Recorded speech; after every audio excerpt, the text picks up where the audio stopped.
How to fix it has no sound in tablet, Android or smartphone. First solution. Let's go menu, guys. Now select settings options. Go above phone option.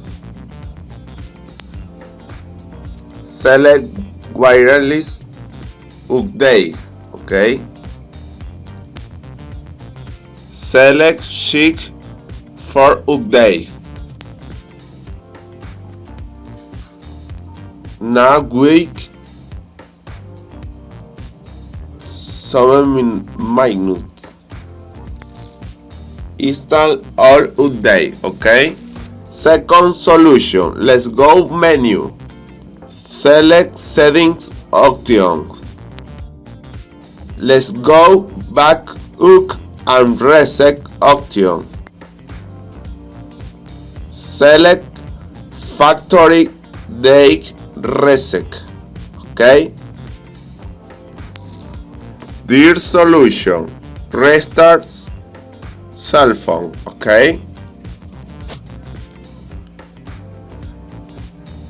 Fourth solution.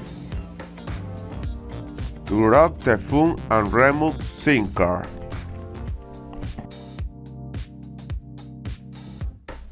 Fifth solution.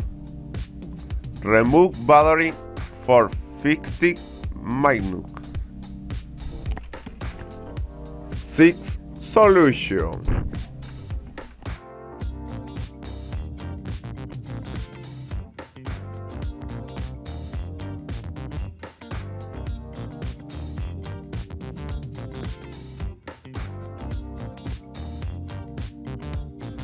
Attention!